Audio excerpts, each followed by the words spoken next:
RingVille episode Zenith. Hey everyone, how's it going? My name is Kevin Herrera Sanchez, KHS, and today I have the absolute pleasure of sitting with the Goddess Warrior, the one above all, the current AWA TV title holder, Zenith. How you doing?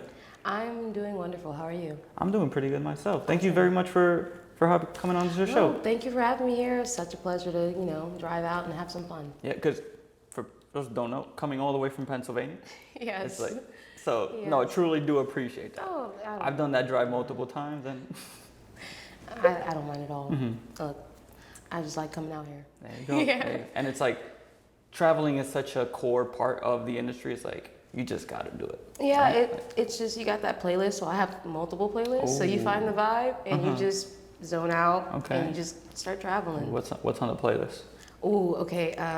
Which one do you want? I have a rock playlist. I have a country playlist. Okay. I have a fever dream playlist, which is like you have a feeling of like a lucid dream, like Janae Aiko. Just my mom is holding me. Okay. Yeah. Very comforting. So it depends. Yeah. What was the playlist for today? The playlist for today was actually country. Country. Yes. What's some of the country singers you're messing with right now? Or is it like just country in general? So I'll be completely honest, I am not the creator of this list. My husband is. Oh, shout out to you. So I would have to look at my phone and see. But I'll let you know, it's a variety of Shabuzi, I believe his name is. I might be wrong. That's his name. Okay, so that was the name. We know Shabuzi. I just discovered him like last week. Okay, I'm so sorry. I've discovered him because of Ryan, my camera person. Yeah, really? Yeah. And he's amazing. And actually, I'll be completely honest, rather than so we started off with the playlist, his music started playing, and we listened to his entire new album on the way here. Nice. And that's the complete honest to God truth. Yeah. I believe you. Okay. It was great. I enjoyed it, so hey. Yeah. So in terms of wrestling, do you like traveling to other places for wrestling? Yes. Yeah. I feel like it's an excuse for a mini vacation. Absolutely. Yeah, it's like what makes it not feel like work, because it's not. I'm having fun. Adds on to it. Absolutely. Of course. So when did you first get introduced to wrestling? So when I first got introduced to wrestling was when I was, say, 11, 12. I had a friend named Jack Weisner back in that age, and he actually was really into wrestling. And he actually invited me to some of his jiu-jitsu classes, and we'd sit there and play WWE sometimes in his basement, and that lasted for like a good year or two. And then there was no wrestling at all until about 2 years ago. Okay. My apologies, till about 4 years ago, where I met my now husband, and he showed his interest for wrestling. And I said, well, if you want to wrestle, then go wrestle. And then Drew Gulak opened up the catch point, literally like months after I said that. He got in, and then I started taking him back and forth to practice. I'm in the environment, I'm loving it, I'm sitting there, because you're not going to take him to practice. And everyone there was just so nice and welcoming, understanding. Their teachings were more than just being in the ring. It was also adding to your character and personality and teaching you how to present yourself to other people and what makes a wrestler. And that environment, the professionalism of it engulfed me. Like I said, I used to be a musician, and I enjoyed the professionalism that I experienced in that career path, but this one engulfed me immediately, and of course my husband was in it too, so I was going to be there anyway.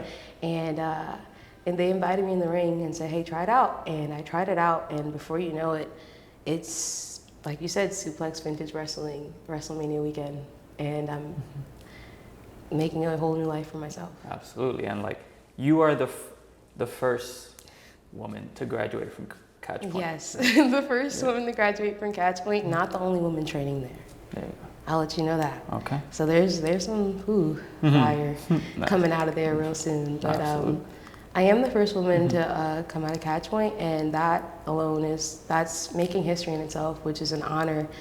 Catch Point is a serious thing, you know. That's a serious thing. It's Drew Gulak. So Yeah. he's known for his technical aspect of wrestling and just kind of how hard he can be on people in the sense of training, in the sense of it's like, yo, you got to do it Right. Drew Gulak, his training is amazing.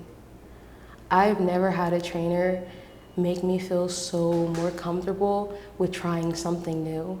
I am a more of a heavy-set woman.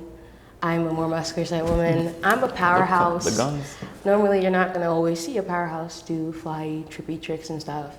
He sat with me for 2 hours during a practice and made sure that I got my moonsault walk right. And I would go up to the top. I'm like, Drew, I'm scared. And he's like, you got this. You already did it. Do the moonsault. And he's like, 1, 2. And he's like, boom. And like, I'll say his training style kind of reminds me of like a funny dad. Like, you know, like a dad joke guy? Yeah. Drew Gulak. Shh, this stays for the interview. Drew Gulak is a dad joke guy, and he knows how to train people in a way, like, if you're a visual learner, if you're a verbal learner, physical, he even has books.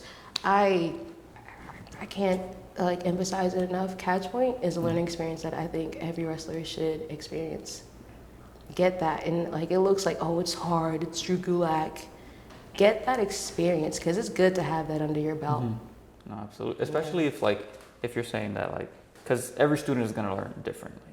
Yeah, So of it's course. like if he takes the time to learn how you learn and then shows you in that way. And wait, not only does he take the time to learn how you learn and ask the questions to like help develop who you are, he also brings in other trainers. So he's not the only one there. We also have Nate Wallace, Willer Yuta, and we also have Tracy Williams, or Hot Sauce Williams, who actually comes out of New York, and he travels to and from all the way to Philly to help train.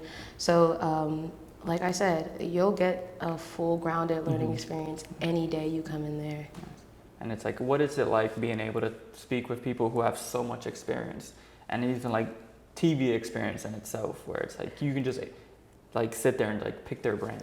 My experience, I say my experience is very unique because before this I was a musician. I knew nothing about wrestling other than, like I said, I played the game way back when, and the only thing I played was John Cena, because I knew John Cena and I knew The Rock, don't get me wrong, and I knew The Undertaker, but that was like the top 3 that I knew. And that long gap of not knowing wrestling, coming in back, it's still like a clean slate. So being in this room, think of it like I'm a toddler. And these are adults, and everything they're saying, I get engulfed in the conversation so much because I don't know so much. So I hear the passion, I learn the respect, I learn the passion, I'm feeling the energy, and then I'm learning the move, and then I see in like okay, great experience. Great example. Yesterday, I got to wrestle Tarzan. And it was amazing. It was amazing. I had a show yesterday in Philadelphia, and I told him, like, hey, I am a wrestler that is new, but let's have fun. Shook hands, and we let it happen on the ring. But in the ring, you could see in his eyes and in his technique the passion and joy. In the ring, you get that high. It's just, and that's what I feel. I get to feel what they feel in those rooms. When I walk in that locker room and like we're getting ready, and I'm like, oh, I'm about to wrestle. We gotta, and like I'm visioning my opponent, and I'm getting it, and I envision my family, and I'm getting fired up, and I'm like, I gotta do this. And it's just the build up and up and up. And that's the experience that I see in every other professional wrestler's eyes. That reason, that drive that they have is why. Like that in the eye drive, like dark venom eyes, like, you know. Not dark venom eyes, I'm so sorry. Not dark It just venom completely eyes. takes over. But yeah, it's a passion that's unmatched. You lay your body out. That's a whole nother sacrifice. For sure. For this profession. In your bio, you do it for the mommies. Where did that start? So for the mommies, actually happened on the Fox 29 suplex. I mean, the Fox 29 WrestleMania Catch Point newscast. Yeah. The newscaster actually yelled out in the middle of like me getting ready to moonsault, for the mommies, go do it for the mommies. And then my coach Nate grabbed me after the moonsault and like he you did a good job. Yeah. And was like, for the mommies, and I am a mom. And in that moment, like I didn't want really like me being a mom to be like the forefront. But I'm like, wow, I am a mom doing this. Like I really just had a baby almost hitting 2 years ago, and that's amazing in itself, and I commend myself on that. Like I said, I will be proud of my accomplishments, and that's one for the mommies. And I see myself as an example, and I not an example, but as a way to show other people that being a mom and having a kid doesn't end your life, and it doesn't ruin your body like they tell you it does. Because you can just go to the gym, have fun, get it together, and do whatever you want. And being a mom doesn't stop you. So I do it for the mommies. No, shout out to the mommies. Yeah, shout out for the mommies. Yeah. And like, so when it comes to like, do you find yourself maybe not struggling per se, but like, oh, I have to make time for wrestling, but I also make time for my family, and then also make time for yourself. Like, is there some sort of balance that you're still trying to find, or have you found it? I'm in the process of finding that balance right now. So my son comes with me everywhere, I'll be honest with that, because also my husband's also a wrestler. So we're usually everywhere together, and we'll tag team. We'll even tag team at practices with watching him. And we'll take our playpen. The playpen stays in the trunk. We have like a foldable high chair, we have a foldable everything, and we just engulfed our lives with everything together. And if you want to do something, you make time. It's all about communication. Our schedules are not going to be perfect, and if I need me time and I feel like I do, I communicate that and I make time for it. One of the things you mentioned earlier is just, you are a more muscular woman, right? And it's like, I saw on your stories that you like save on your Instagram, where it's like, it shows how much weight you lifted in like each session. And it's like, I think the weights got to like 3,000, 11,000, 19,000 pounds in one session. And it's like, I think I did the math for one of them. That's 133s of me. Yes, so I've successfully gotten my deadlift, squats, and what else? Above 300 pounds. The only thing that I haven't gotten above 300 pounds is my bench presses, which is at a steady 155 PR for now. Okay. I haven't really gotten a chance to fully push myself because I'm comfortable lifting 300 pounds on everywhere else in my body without a spotter, but I am not going to put a bar over my head that I know for a fact that if I'm pushing myself a bit, I'm not going to risk my life. It's not worth it. It's never. It's not worth it. Like, I look good. Hey, I don't got to try and do that without a spotter. So once I get my spotter back in routinely, then yes, we'll see how high I can go. But for now, I'm gonna keep at 155. 155. Yes, keep it safe. When did you discover weightlifting? A lot of people don't ask this question. They just jump to my physique and be like, "Oh, yes, you're a trainer. You're doing this." And I'm so glad you asked that. My physical journey actually started in the 5th grade. And a lot of people don't understand that and don't realize it. Not only that, my genetics, I do have like a kind of fit looking family. Okay. And that's just how they're born. Like, they don't work out or anything, but they still look pretty fit. So that genetics plus hard work. And I wasn't consistently in the gym since 5th grade. I say it was 5th grade to 9th, and then I had like a little break, and then it was from 10th, and then in college I did run track, which I really should not have run track. I don't know why. It's so sad. It's gonna come out one day, and when that video does surface, you have. I'll just laugh with y'all. I'll laugh with y'all because it was. I don't know. It's just. It was a lifetime. I also did track, and I'd never want that video to come out I either. think they just needed more people on the team. But they needed someone else on the team. Yeah. It happened to you too? Yeah. It's okay. It was a free travel. Why not? I didn't travel. Leave my but college dorm for fun. Okay. There you yeah. go. But yeah, I'm really glad that this is something that happens. No, for sure. Yeah, no, it does. Okay, but yes. So 5th grade, Yes. like what was it about it that kind of drew you to it? You know how everyone has that villain arc moment where like, oh my god, I got my heart broken for the first time. Yeah. I got my heart broken for the first time. And I looked in the mirror and said, from this day on, I'm gonna be the baddest, and I'm not gonna like not have a 6-pack. Yeah. And I'm like a little girl looking in the mirror. Yeah. I'm so crying. It's so funny. I'm crying. And I swore to myself, like, look, from this day on, I'm doing 50 push-ups a day, 50 sit-ups a day, and I did. Okay, that one punch mentality. Yeah, that one punch. And it became a lifestyle. Okay. I took a sip of the juice and kept drinking. You was just a brolic ass like 5th and 6th grader, just yeah. I was in it.